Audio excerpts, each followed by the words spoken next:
ആണും പെണ്ണും ചേർന്ന് ഡാൻസ് ചെയ്യാം. അന്യസ്ത്രീ പുരുഷന്മാർ വിജയാഘോഷത്തിന്റെ ഭാഗമായി അങ്ങോട്ടും ഇങ്ങോട്ടും ഒരാളുടെ ലെഫ്റ്റ് കാല് പൊക്കുമ്പോൾ മറ്റേയാൾ റൈറ്റ് കാല് പൊക്കിയിട്ട് ചേർന്ന് നോക്കുക, കൈ പിടിച്ചിട്ട് വട്ടം കറങ്ങുക. വിജയിച്ച സ്ഥാനാർത്ഥിയെ സ്ത്രീകൾ എല്ലാവരും കൂടി ചേർന്നിട്ട് ആലിംഗനം ചെയ്യുക, മുത്തുക, കൈ കൊടുക്കുക. പച്ചക്ക് മതം വിരോധിച്ച കാര്യങ്ങളെല്ലാം എന്തിന്റെ പേരിലാണെങ്കിലും ഏത് പ്രസ്ഥാനം ചെയ്താലും, പ്രസ്ഥാനമല്ല വ്യക്തികൾ ചെയ്താലും, അത് അവരുടെ ദൈവവിശ്വാസത്തിന്റെ അപൂർണതയെ നമുക്ക് മനസ്സിലാക്കി തരുന്നു എന്ന് പറയാതെ വയ്യ.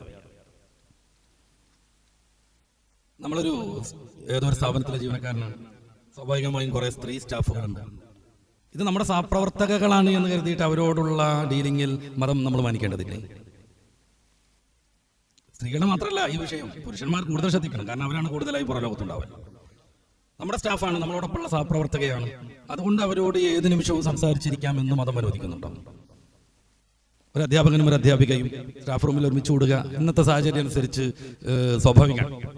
അങ്ങനെ വരുമ്പോൾ അടുത്ത പീരീഡിനുള്ള പ്രിപ്പയർ ചെയ്യുക പോലെയുള്ള നല്ല കാര്യങ്ങളിൽ നിന്ന് മാറി നിന്ന് പരസ്പരം ശൃംഖരിക്കുന്ന തലത്തിലേക്ക് അത് മാറിയാൽ ഭൗതികമായി അതിന് പ്രശ്നമൊന്നുമില്ല. അങ്ങനെയൊക്കെ ആകുമ്പോഴേ ഒരു ജനറലായി മാറുള്ളൂ. അല്ലെങ്കിൽ താലിബാന്റെ പേര് വരും. വിദ്യാർത്ഥികൾ തന്നെയും അത്തരം അധ്യാപകർക്ക് മൊല്ലാക്ക എന്ന് പേരിട്ട് വിളിക്കും. അനുഭവങ്ങളാണ് ഈ പറയുന്നത്.